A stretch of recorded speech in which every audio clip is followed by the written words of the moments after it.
Observe किया कि cell जो है वो फ्रीली मूव करता है और सेल के अंदर भी बहुत सारे मटेरियल्स मूव करते हैं।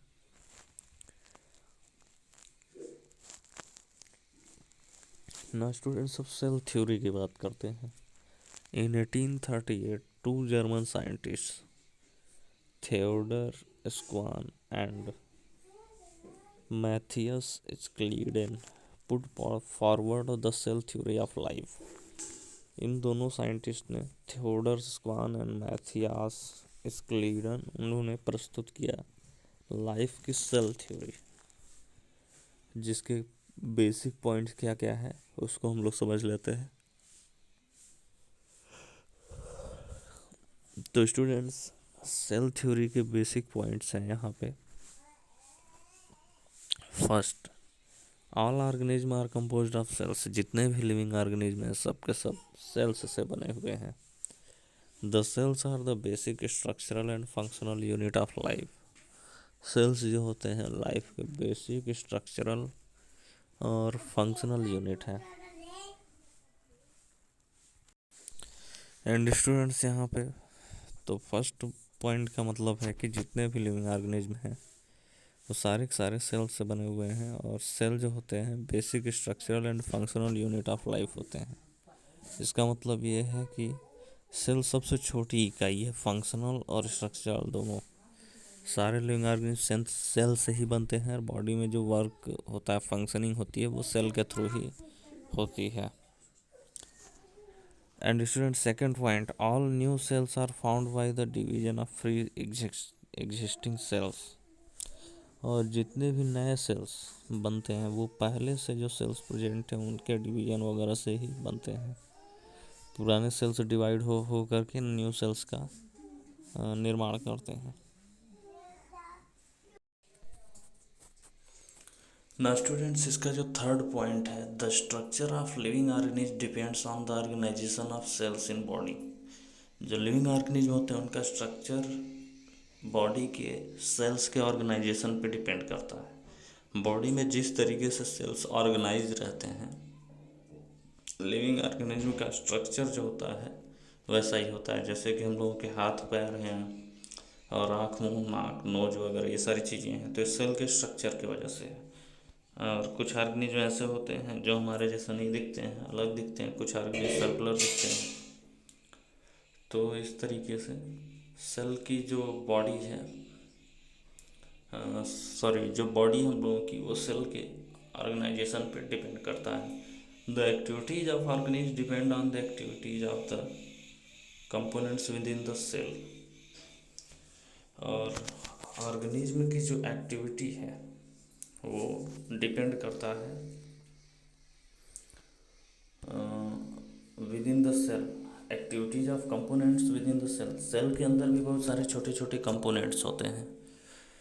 तो हमारी बॉडी या फिर लिविंग ऑर्गेनिज्म की बॉडी जो होती है उसकी एक्टिविटीज़ कंपोनेंट्स के एक्टिविटीज़ पे डिपेंड करते हैं। All the cells are similar in the basic structure and function but they are not identical. जितने भी सेल्स होते हैं स्ट्रक्चर और फंक्शन में सब कुछ सेम रहता है, but they are not identical. लेकिन वो आइडेंटिकल यानी कि सेम एकदम दिखते नहीं हैं। They all differ in size and structure.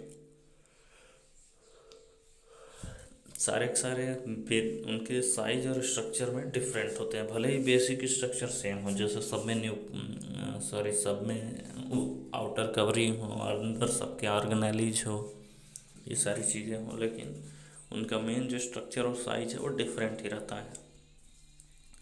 इसके बाद students, variation in number size and shape of cells. तो यहाँ पे there are millions of living organism. There are millions of living organism. दुनिया में करोड़ों जीव जंतु हैं। All of them have cell with different number of shapes and sizes. तो जितने भी लिविंग ऑर्गेनिज्म हैं सब में सेल प्रेजेंट है, और सेल्स के नंबर डिफरेंट हैं, शेप डिफरेंट है, साइज डिफरेंट है। An organism with billions of cells begin life as a single cell which is a fertilised egg. तो कोई भी एक ऑर्गेनिज्म जिसमें करोड़ों सेल पहले से ही प्रेजेंट होते हैं, मतलब ऐसा ऑर्गेनिज्म जिसमें करोड़ों सेल प्रेजेंट हैं, वो अपनी लाइफ एक सिंगल सेल से स्टार्ट करता है, फर्टिलाइज एग से। जैसे कि हम लोग जो इंसान हैं, हम लोगों की आज बॉडी में करोड़ों सेल हैं, लेकिन हम लोगों की बॉडी की शुरुआत एक सिंगल सेल से, एक सेल से शुरू होती है, फर्टिलाइज एग से। The fertilised egg cell reproduces and the number of cells increases as a result of development. और फर्टिलाइज्ड एग जो है वो रिप्रोड्यूस होता है और उसके बाद नंबर ऑफ सेल्स इंक्रीज होते जाते हैं। Some organisms are made of one cell, और कुछ ऐसे भी ऑर्गेनिज हैं जो सिंगल सेल, एक ही सेल के बने ही होते हैं। These single cell organism are called unicellular organism. तो ऐसे ऑर्गेनिज जो एक ही सेल के बने होते हैं उनको यूनिसेलुलर कहते हैं। इन ऑर्गेनिज्म में जो कि यूनिसेलुलर हैं, यानी कि एक ही सेल के बने हुए हैं, ऐसे ऑर्गेनिज्म भी बहुत सारी एक्टिविटी परफॉर्म करते हैं, जैसे रेस्पिरेशन, जैसे हम लोग सांस लेते हैं, ऑक्सीजन लेते हैं और फिर ऑक्सीजन से एनर्जी मिलती है, वहीं प्रोसेस इनमें भी होता है, इनमें भी रेस्पिरेशन होता है। डाइजेशन यानी ये खाना को पचाते हैं। रिप्रोडक्शन, ये नए बच्चों को जन्म देते हैं। इसके अलावा यूग्लिना, तो ये सब इनके एग्जाम्पल हैं, यूग्लिना, अमीबा, पैरामीशियम, ये सब यूनिसेलुलर ऑर्गेनिज्म हैं। यहाँ पे आप लोग डायग्राम देख सकते हैं, यूग्लिना, अमीबा, पैरामीशियम, ये तीनों का यहाँ पे डायग्राम दिया हुआ है। Students, organism made of many cells are called multicellular. ऐसे ऑर्गेनिज्म जो बहुत सारे सेल्स से बने होते हैं उनको मल्टी सेलुलर ऑर्गेनिज्म कहते हैं। जैसे कि प्लांट, एनिमल्स, हम लोग खुद मल्टी सेलुलर ऑर्गेनिज्म हैं क्योंकि हम लोगों की बॉडी बहुत सारे सेल्स हैं। In multicellular organism the cells have to perform specific function. Multicellular organism में हर फंक्शन के लिए अलग अलग सेल होते हैं और इस वजह से उनका शेप और साइज भी डिफरेंट होता है। Shape of the cells can be oval, round, spherical, elongated. तो शेप उनका ओवल, राउंड यानी कि गोल, स्फेरिकल बॉल के जैसा, एलोंगेटेड यानी कि लंबा, इरेगुलर कैसा भी हो सकता है। सेल का जो साइज और शेप है किसी तरीके का हो सकता है। जैसे कि आप muscle cells are long and pointed at both ends. Muscle cells जो होते हैं वो बहुत लंबे लंबे होते हैं और दोनों किनारों पर नुकीला होते हैं। दे एक्सहिबिट स्पिंडल शेप, और इसको स्पिंडल शेप कहते हैं। This shape of muscle can allows them to contract and expand. और मसल सेल्स कॉन्ट्रैक्ट और एक्सपैंड करके मूवमेंट कराते हैं, हमारे हाथ पर मूव कर पाते हैं क्योंकि मसल सेल्स एक्सपैंड और कॉन्ट्रैक्ट होते हैं। नर्व सेल्स एंड और neurons of animals are quite long and branched.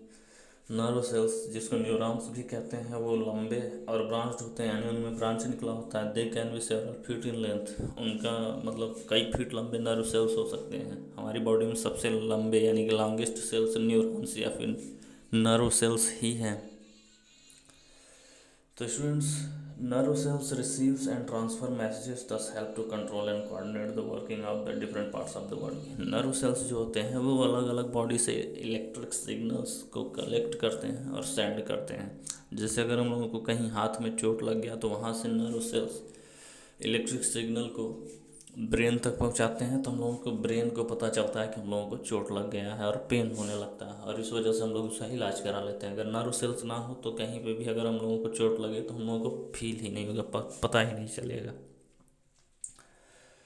तो इस तरीके से स्टूडेंट्स, यहाँ पे अमीबा और unicellular organism has no definite shape. Amoeba का कोई भी डेफिनेट शेप नहीं है। इसमें इसके पास एक स्यूडोपोडिया होता है जो कि फूड को अंदर ले जाने में और उसको खाने में हेल्प करता है। तो स्टूडेंट्स, आप लोग यहाँ पे डायग्राम में देख सकते हैं मसल सेल्स, नर्व सेल्स और skin cells. In living organism the size of cells may be as small as micrometer और as long as few centimeters. तो लिविंग ऑर्गेनिज्म में सेल का जो साइज है वो माइक्रोमीटर का मतलब होता है 10⁻⁻⁶ मीटर। 1 मीटर में अगर 10 लाख से डिवाइड करें तो उसको कहते हैं माइक्रोमीटर, या फिर as long as few centimetre. तो सेल्स का साइज सेंटीमीटर में भी हो सकता है और माइक्रोमीटर में भी हो सकता है। Most cells are microscopic and are not visible with the naked eye. बहुत सारे सेल्स हम लोगों को खुली आंखों से नहीं दिखाई देंगे, अगर एक एक सेल रखा जाए तब। ऐसे जुड़े हुए हैं तो दिखाई दे रहे हैं। The smallest cell known is the bacterial cell. सबसे छोटा सेल जो हम लोगों को आज तक पता है वो है बैक्टीरियल सेल, जिसका साइज होता है 0.1 से लेकर के 0.5 माइक्रोमीटर के बीच में। और लॉन्गेस्ट सेल जो कि हम लोगों को अभी तक पता है, egg of N ostrich. Ostrich का एग जो कि 170 मिलीमीटर डायमीटर होता है उसका, यानी कि 17 सेंटीमीटर तो उसका केवल डायमीटर होता है। Nerve cells are the longest cell in our body. Human body में नर्व सेल्स लॉन्गेस्ट सेल है। अब इसके बाद है levels of organisation in multiple cellular organ.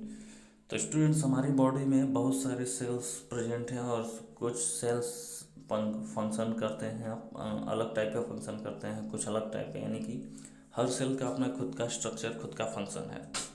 लेकिन हम लोगों के बॉडी में हर फंक्शन के लिए कुछ ग्रुप ऑफ सेल्स होते हैं। एक अकेला सेल फंक्शन नहीं कर सकता। सपोज अगर हम लोग खाना खाते हैं, हम लोगों को डाइजेस्ट करना है, तो डाइजेशन के लिए केवल एक सेल नहीं है, डाइजेशन के लिए बहुत सारे सेल्स हैं। तो डाइजेशन के लिए जो सेल्स हैं तो उनका एक अपना खुद का ग्रुप है।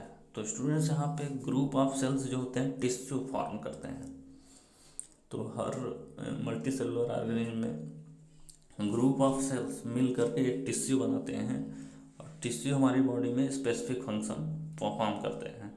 और बहुत सारे टिश्यू मिल करके हम लोगों की बॉडी में ऑर्गन्स बनाते हैं। जैसे कि हम लोगों का हार्ट हो गया, हार्ट एक आर्गन है, तो आर्गन बहुत सारे टिश्यू होते हैं। ब्रेन हो गया, ब्रेन में बहुत सारे टिश्यू हो गए। स्किन हम लोगों का आर्गन है, इसके अंदर बहुत सारे टिश्यू हो गए। इस तरीके से स्टूडेंट्स बहुत सारे आर्गन्स मिल करके एक आर्गन सिस्टम बनाते हैं। जैसे आप लोगों को पता होगा नर्वस सिस्टम, नर्वस सिस्टम हम लोगों के बॉडी में आर्गन सिस्टम है। इसमें स्पाइनल कॉर्ड, ब्रेन, ये दोनों मिल करके आर्गन सिस्टम तैयार करते हैं, नर्वस सिस्टम। तो हमारी बॉडी में टोटल 11 आर्गन सिस्टम्स हैं, 11 आर्गन सिस्टम्स हैं।